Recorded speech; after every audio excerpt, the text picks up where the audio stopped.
السادة الحضور الكرام، يرجى التوجه إلى مقاعدكم وسوف نبدأ بعد بضع دقائق.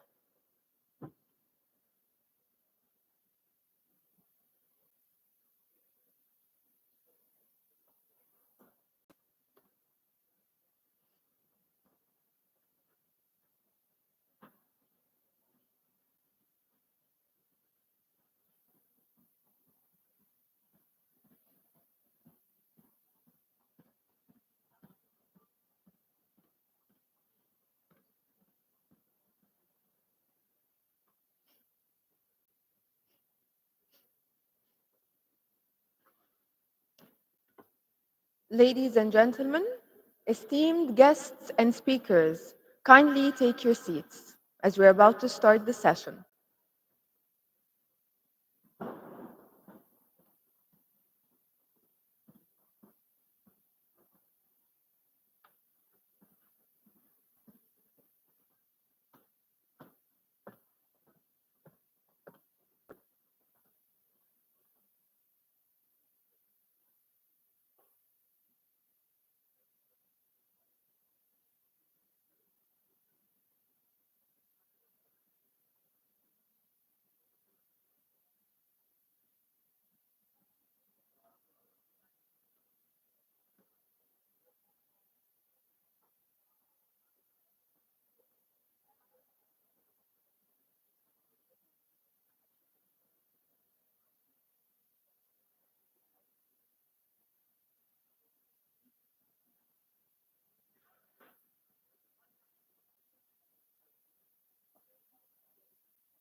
اميزنج كده زي انا سمعتك امبارح برضه بالليل في السيشن يور اكسلنت بيها والله ميرسي قوي.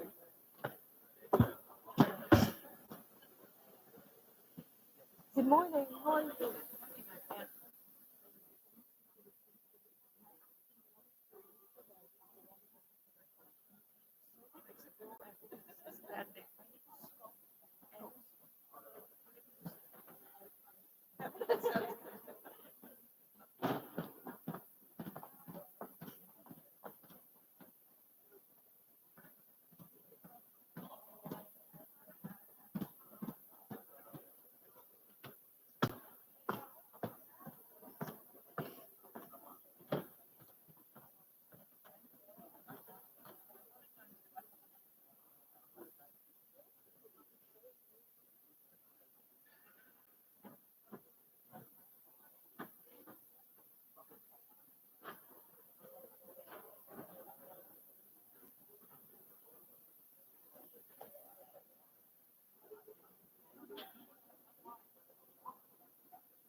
عشان هم دي شكوتهم كلها امبارح.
تمام.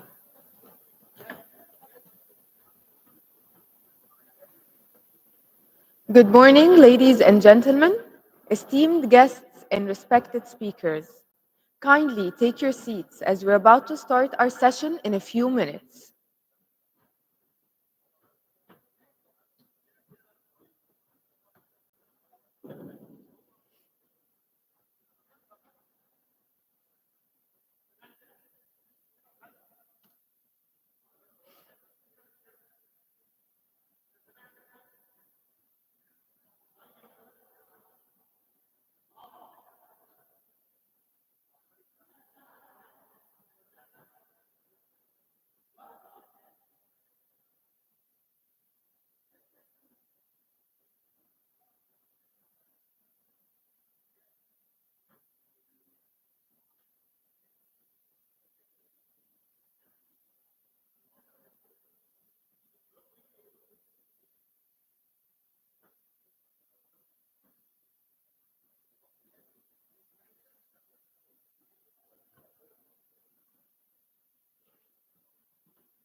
Ladies and gentlemen, esteemed speakers and guests, kindly take your seats as we're about to start our session in a few minutes. Thank you.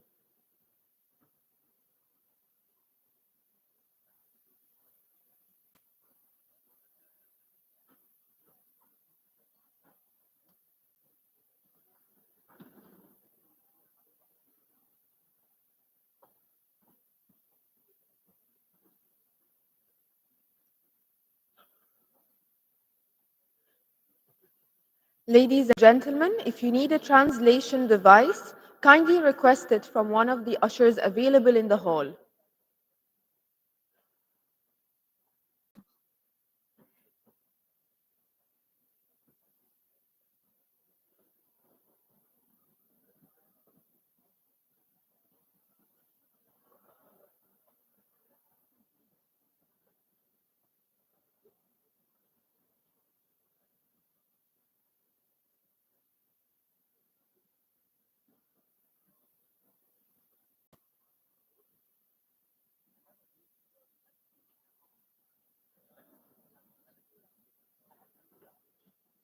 السادة الحضور الكرام، إن كنتم في حاجة للجهاز المترجم يرجى التوجه للأشرز المتواجدين في القاعة.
Good morning, esteemed guests, distinguished speakers, and valued participants.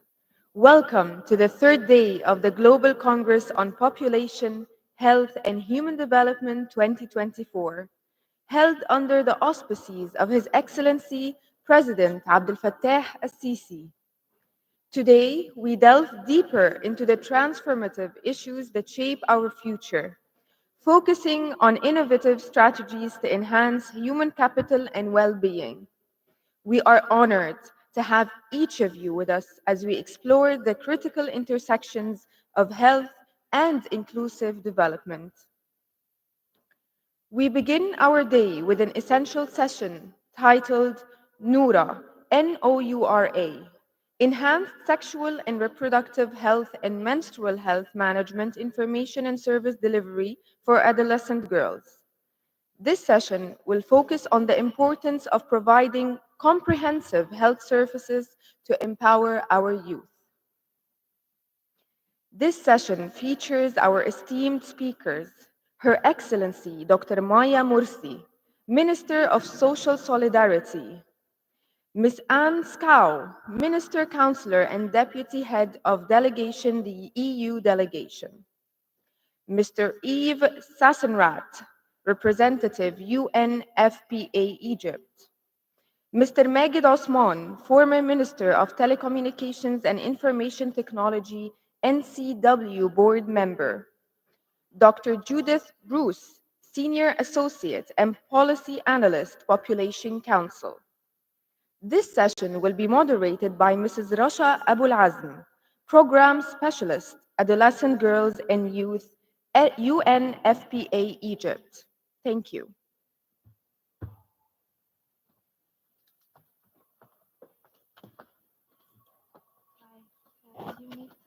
Good morning, everyone.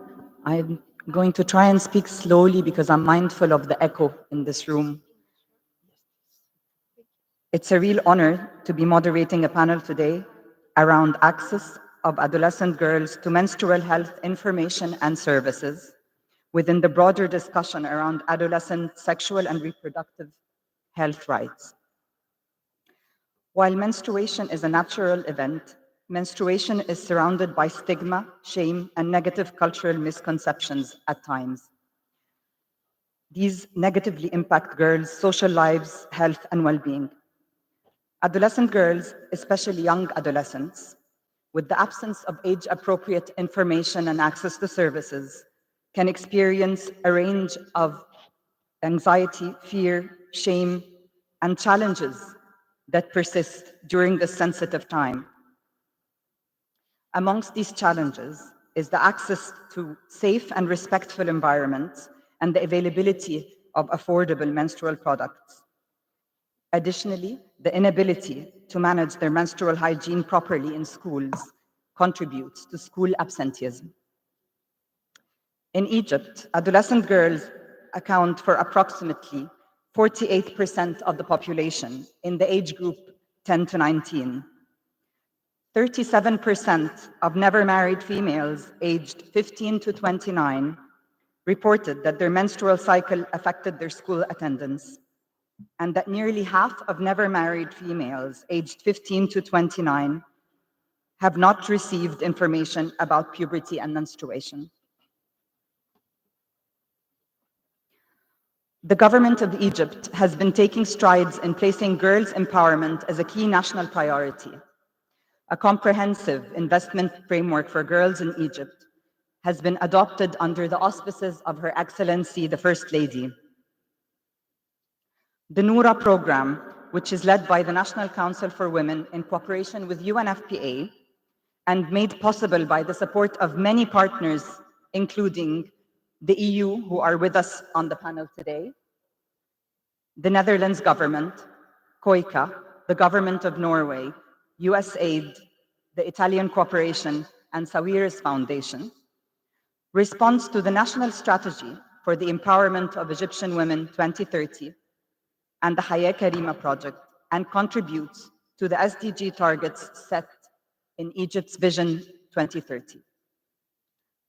The Girls' Assets Framework, NOURA, focuses on a girls-centered approach to reach the most marginalized girls through delivering a 40-week program to mentors from a given village, age 18 to 24, who in turn mentor younger girls, age 10 to 14, who we refer to as mentees, around topics such as self-acceptance, physical changes, health and nutrition, savings, economic empowerment, and decision-making.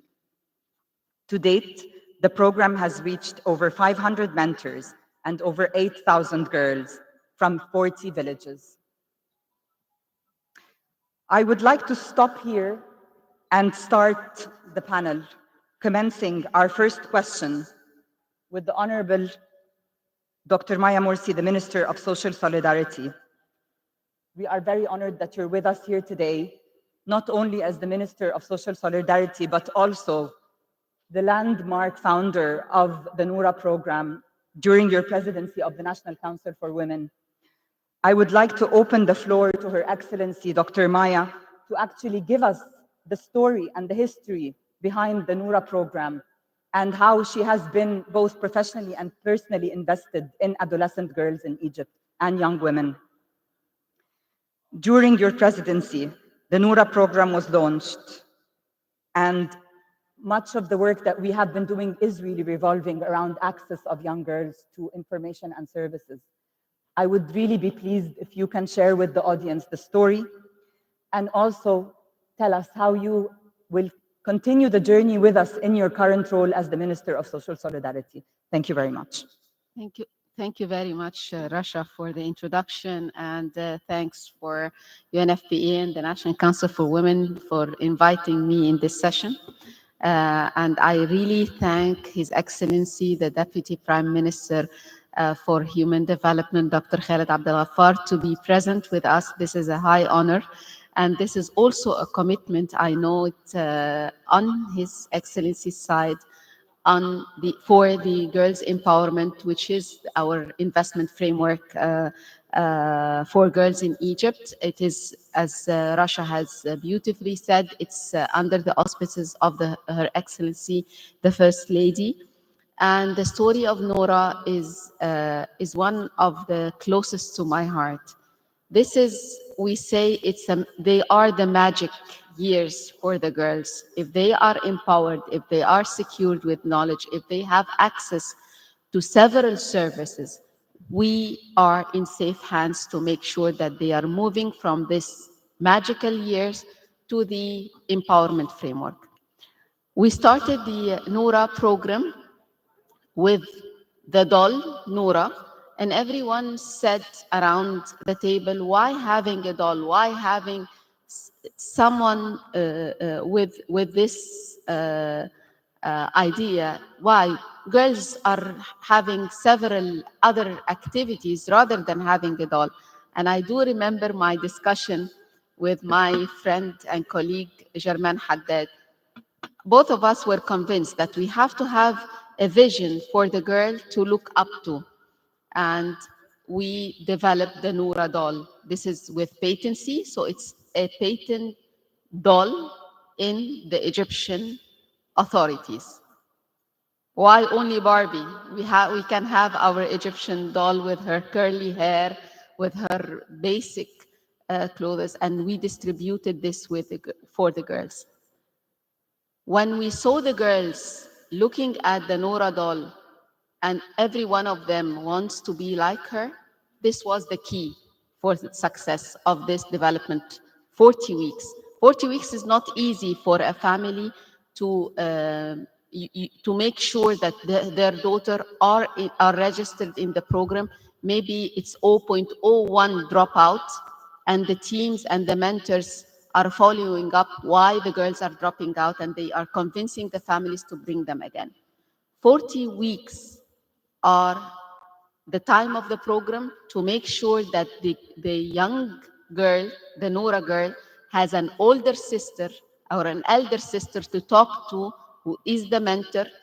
And right now we have almost, as the council had provided us with the number, 74 trainers, 665 mentors, 440 rounds with 8,600 mentees, and a graduation of 2,700 almost girls. It's a dream coming true with a full-fledged of child protection training, safe spaces, violence against women and girls, health and well-being, reproductive and menstrual health, education, engaging men and boys, social protection, financial inclusion, digital empowerment, and safety for cyber crimes. This is a full-fledged program. We moved from programs on the village level to a cartoon in the television to competitions and further and going on. I have one girl, and I saw my girl watching foreign cartoons and with foreign language, and we need to have our own contextual cartoon with our own values.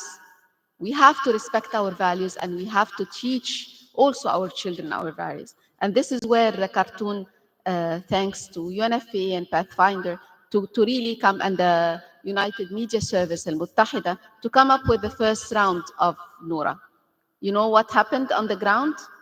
Noor wants to join. The brother of Noura wanted to join the NOURA courses. So we're working right now with also UNFPA, UN Women, and other partners and donors to develop the NOUR program. This is what we want, extracurricular activities that the children can join in villages, extracurricular activities that are attractive and they are not dropping out, and extracurricular activities not only for the girl, but for the whole family. I am really delighted and honored for the invitation from the National Council for Women as the Ministry of Social Solidarity to join forces, and thankful to them and to the UNFPA and to others that we're going to start the NOURA program for the most unprivileged girls in care centers.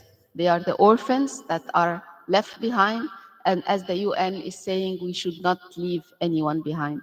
We are going to extend our NOURA program to the girls in the care services, and who knows, maybe we're going to have others and others and others joining.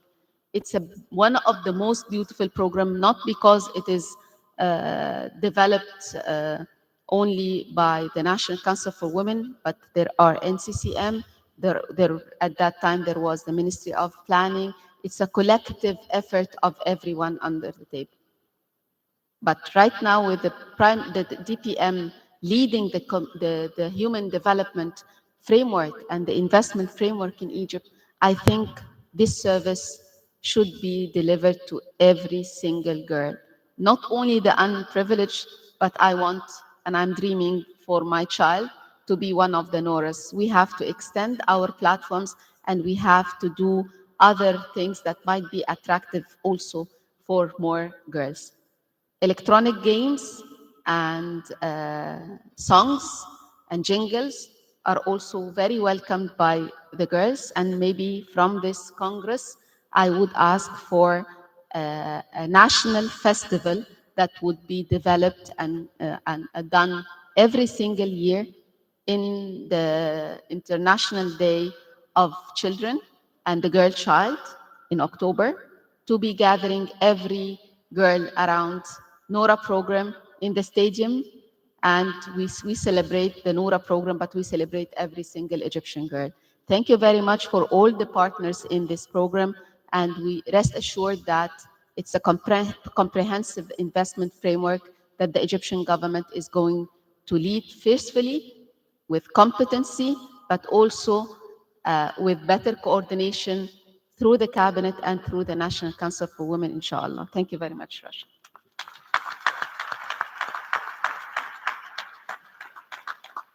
Thank you, Dr. Maya, very much. I'm very excited to be part of this program and the work we will be doing with the Ministry of Social Solidarity. Particularly, you mentioned a few points. We are currently expanding. We started in 2 governorates. With the help and support of the donor community that I mentioned, we will be in another 5 over the span of next year. We are now embarking on the Tamkeen program with the EU, which I'm glad we are joined today by Mrs. Schouw from the EU. And also what you mentioned regarding the arts and using the arts for young girls. We were recently in Upper Egypt and saw them start their own performances in theater with messaging from the 40-week program. Like you said, the 40 weeks are not an easy commitment for them, but also their families, to give us the time and support to dedicate over the span of a year that the girls consistently attend these modules, and you see the change, the true change in their sense of confidence, in their knowledge, in their sense of self. So I'm very pleased with these points, and we hope to build on that. I will move next to Mrs. Schouw. First, I'd like to introduce you. Mrs. Schouw is a seasoned diplomat with a broad background from the MENA region, as well as multilateral diplomacy. Prior to her current appointment as deputy head of the EU delegation in Cairo, she served at the EU delegation in New York.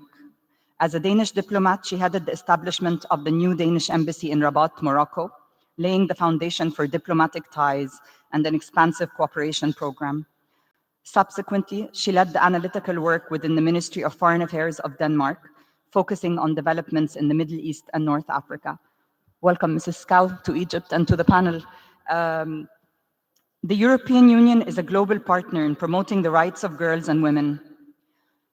I'd like to speak a little bit about the role of the EU as a long-standing partner to Egypt in supporting the empowerment of girls and young women, and how the EU partnerships support a holistic approach for women and girls empowerment, and how we intend to continue this journey and partnership together on the adolescent girls empowerment agenda.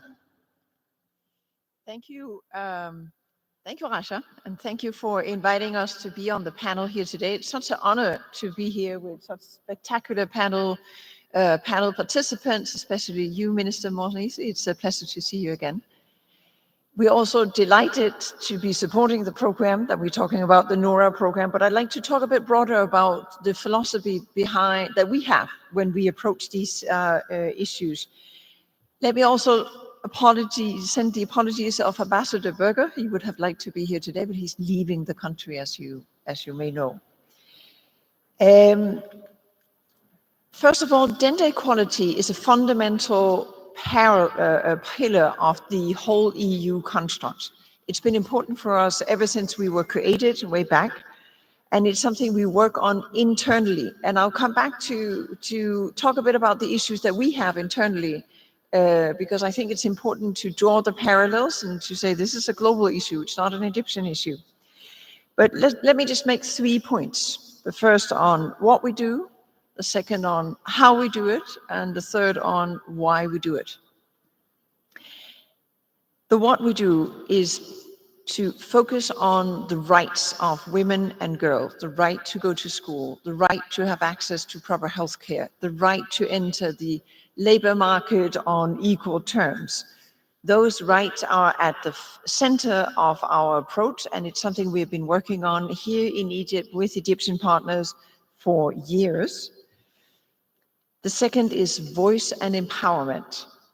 The fact that you can voice your opinion, participate in the public sphere, express your political point of view, join political parties, have an influence. We have a minister here who's a brilliant example of how that can be done, but it's so important to work with that on so many levels of our society. And the second and last is the advocacy against violence, a life for women without violence. The figures on how many women in the whole world that are subject to violence in the home, in the street, is staggering. And if you add to that the fear of violence, it is something that severely impacts women's life and limit their possibility and limit the interest in going out at nighttime to go to a course, do basic stuff in your life. So those are the main areas that we focus on. We work on Egyptian initiatives. These issues are so tied to who we are as a country, who we are as a people, that coming with models and ideas from outside does not make much sense. So it's Egyptian ideas, just like the NOURA program. We apply a gender lens to all the other programs that we're doing. If you work on agriculture, your action affects women and men in different ways. And this is one of the areas that we try to be super focused on. Access to vocational training. When we establish health clinics, how is the access for women? And then a whole life approach. I think way back, and I talk for the women at my age, we started focusing on singular issues, but today it's very clear that it's a life cycle approach that we need to have, from how a girl experiences her childhood to how she goes to school, what she's taught, how she's treated, her access to further education, to proper social services, to protection, to access to justice if that is necessary. So that's the approach that we are taking. And then finally, the why. We talk about rights, and that's important in its own rights. You have rights because you have them. Human rights are for everybody, regardless of who you are, and they're protecting you as an individual. But there is, that is exceedingly important, but there is another aspect, and that's the link between gender equality and social development and economic growth. Because obviously, how can you pretend that you can develop and have your economy grow if 50% of your population is not really able to participate in that society? There's an old saying that says, talent is universal, opportunity is not. And that's really important when we talk about this issue. It's to create opportunities for everybody so that they can develop their talent and participate in the surroundings of their homes and their societies. If you bear with me, a few numbers on how incredibly important this is. I know the numbers for the EU, and I'll try not to bore you with them, but I have a few of those. But generally, the IMF has calculated that if we just squeeze the gender gap a teeny weeny bit in emerging countries, the economy will grow by 6%. If we manage to establish full gender equality, the economy will grow by a staggering 23%. That's a lot of growth just for including women in the economy. And if you look at countries where the division between the genders is bigger, the economic advantage of including women is just so much bigger. In the EU, we have the same issue. We have calculated that if we have full gender equality, our global economy will grow by somewhere between 6 and 9%. I don't know the numbers for Egypt, maybe that have been calculated here too, but it's just to say this is an issue for us as well. Another interesting point, I think, and I'll try to limit myself here, but if you include women in the board of companies, they become more socially responsible, they become more environmentally aware, and they become more stable. But also, they become more profitable. And there's a number of reasons for that, but one of them is that women make 80% of the decision in the household on what to buy and what to consume, 80%. So obviously, if there are no women in the decision-making process of the companies that produce these products, well, it's difficult to make this link between the consumer and the company. So women's participation in all levels of society is exceedingly important for the woman herself, but also so much for the development of each country and each economic sector of that country. I think I've exceeded my speaking limit a bit, but the important takeaway is that the work on women's rights is important in its own self, but it's also important for the entire development of a country, which cannot take place if women is not part of that process. Thank you. Thank you so much, Mrs. Schouw. We will take one moment. Dr. Maya would need to leave the stage now, so please.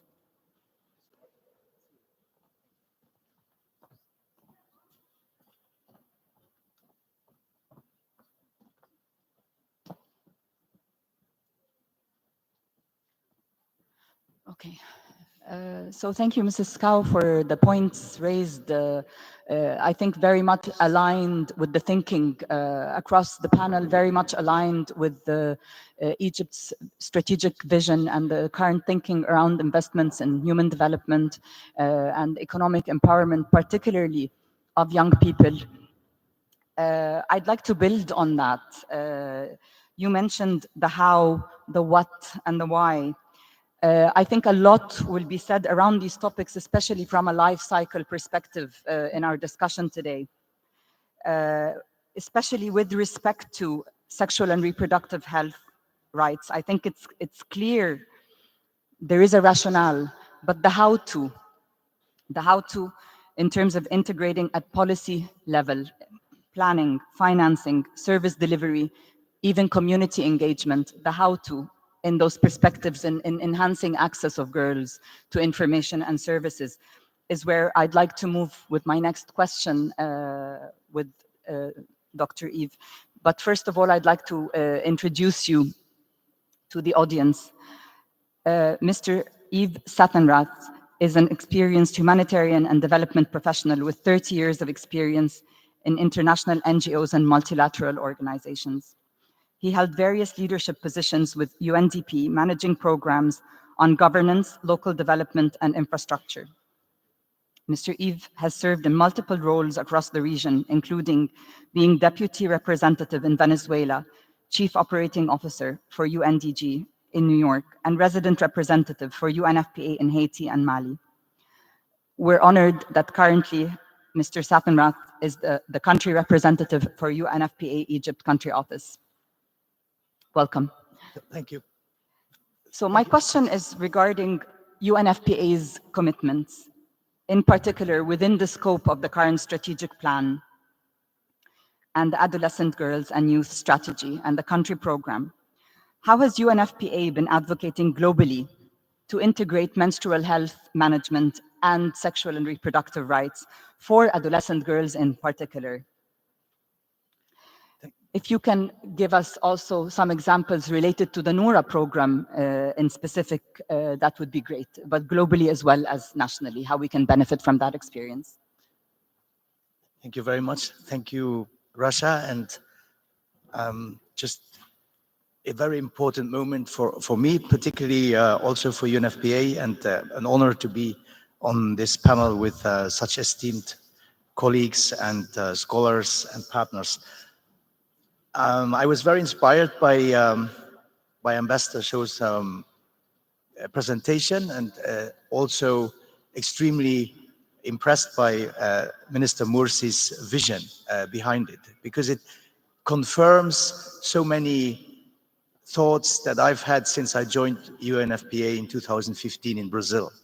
And I felt there was something missing for us as we are striving towards achieving these 3 goals that we are trying to achieve to further the ICPD agenda, which is reducing maternal mortality, making sure that there's no unmet need for family planning, and that young people can develop their full potential, and a world where there is no violence based on the fact that you are a girl or a boy, gender-based violence, and any harmful practices. When you go through these, you see that there is a common thread, and the common thread is the need for a life cycle approach, as I say it, from menstruation to menopause. Only through a life cycle approach and by investing in girls and women, you are actually investing in peace and stability of the country, prosperity, and in these times also above and beyond the countries. And I learned that the hard way in Haiti and in Mali.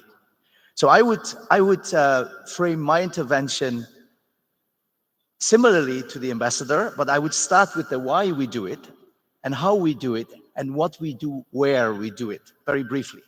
So the why we do it is the UN General Assembly gave the UNFPA the mandate to support the member states and realizing and helping the member states realize societies where women and girls have the power of choice over their bodies, their lives, and their world. So in that sense, UNFPA supports the member states with the integration of maternal health and reproductive health and women's health, and as such that women can realize the universal access to information resources, services, and products, and offer many benefits for sustainability and cost effectiveness. It also enables then every person to make empowered choices about their health, well-being across the life cycle. So for us, really, it is moving towards an integrated, holistic approach, a life cycle approach towards women's health, physical and mental health. How we do this through guidance, technical guidance, evidence-based rationale to integrate those in policies. We look at the integration through programs that focus primarily on policies and programs, and especially in least low and middle income countries, so that this life cycle approach basically meets the needs of girls and women through policies, and ultimately gets to the minds of those that have the pen when they decide on the national budget, because that is when the rubber hits the road, when Parliament decides on budget. We are also promoting integrated programming, obviously, at the meso and local level, especially in countries the size of Egypt, through local governance across the country. And as such, we then scale that up for basically global strategies for adolescents and youth. We have a strategy that has been conceived with the member states that focuses on the body, the life, and the world those women and girls evolve in. So then rights and choices for all basically becomes basically a concrete realization and not just a slogan. We are working on guidance maps, and we review policies as well, and we are basically in the background, not so much in the forefront. So our role really is to be in the background, to be the advisor of the decision makers of the member states to make the right decisions, but also bring regional evidence and country evidence and partner evidence. As the ambassador from the EU tells us, we convene around the best minds, the best practices, so that we can reach the best possible strategies and policies in our member states. I'm not going to go too much into what we do and where we do it, because we're talking about NOURA, and I don't think I can talk about it better than the minister spoke about it. I would like to maybe just underline a very important element that we discussed yesterday as well on the panel with Ambassador Mushira Khattab and the Minister for Culture, the element that Minister Morsy brought to the table about how important NOURA is from a cultural perspective. Because culture at the end of the day is what we identify with. Culture is who we are and how we express ourselves. So I really like this arc that is made to anchor the principle of NOURA into the psychology and the thinking that is adaptive. And here I also come, and I know this is sometimes a very touchy subject, but I think it's an important one, is that we need to move away from the one size fits it all. We need to move away from a narrative that we believe certain areas in the world that is the right narrative, but actually is not really understood. So in that sense, it's very important for us to have an age-appropriate approach to build on the essence of what education is all about, which is an iterative process that is adapted to the state of mind and the absorptive capacity of the human brain to actually learn something and learn from it and basically anchor it in the behavior. And I think that is a very important element that is also important when we tackle very vital subjects like menstrual health. Menstrual health, sometimes I explain to many religious leaders and politicians and also decision makers in the Sahel, is like breathing. It's something that is part of life for a woman. It's not when menstruation starts that you can marry your girl. It's not a transactional action. Menstruation is part of life for a woman, and we have to make sure that it's part of her dignity too on who the woman is, because it keeps her in school. We know that a lot of girls drop out in many countries when they start having their menstruation. Not only because they are married off, but also because there is no infrastructure, no access to water, no access to anything in the school to assure the girls' dignity. And I think those strategies that we are working through the NOURA program that are age-specific, and that we're working very hard on those together with other partners, especially UNICEF, to reach at this stage through appropriate strategies thousands of girls right now. And we want to, obviously, with the help of the minister, under the guidance of the Deputy Prime Minister, to obviously reach every girl in Egypt. I will stop there, and thank you very much. Thank you very much, Yves, for your intervention. I think it's fundamental to mention that the frameworks set forth and the guidance is set forth by UNFPA and sister organizations and globally. The ability to translate those to community level and to really relevant programming on the ground is very fundamental. I think NOURA sets a really good backdrop in this respect into looking at village level interventions around menstrual health and issues of access.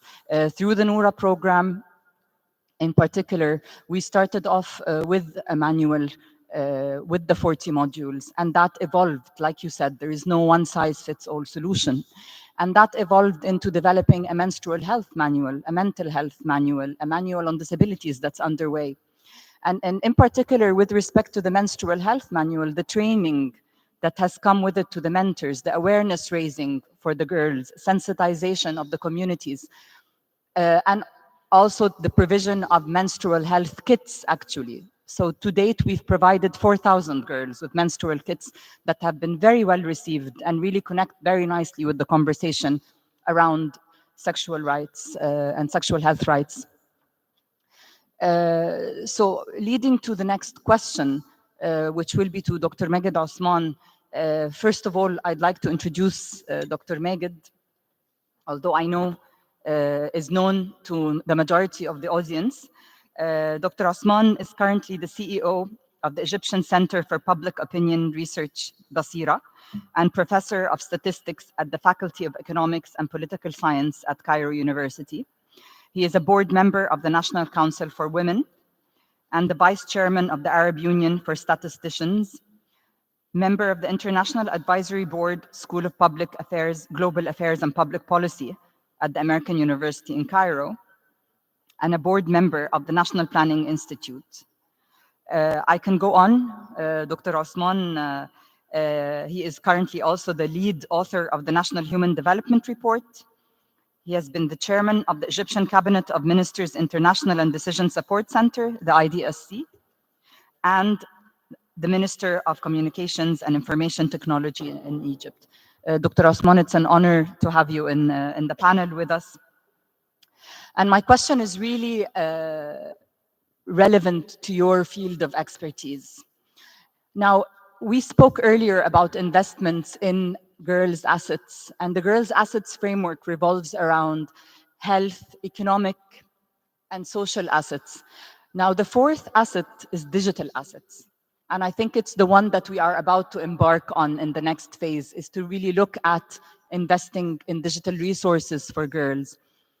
For the conversation today around menstrual health and sexual and reproductive health, I think access to information and services can really go a long way if there is a digital service that can be accessed by girls.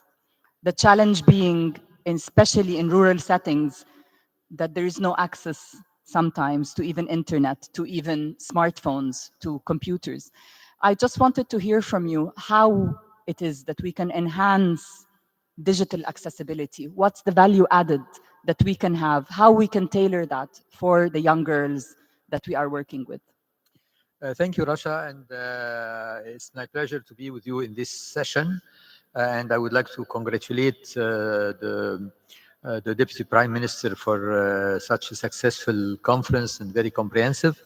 Actually, if we are going to talk about information technology, we have to think about information technology as an enabler and an accelerator for many SDGs.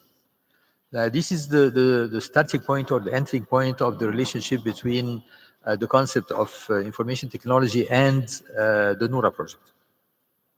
And actually, it is a very effective and efficient, empowering tool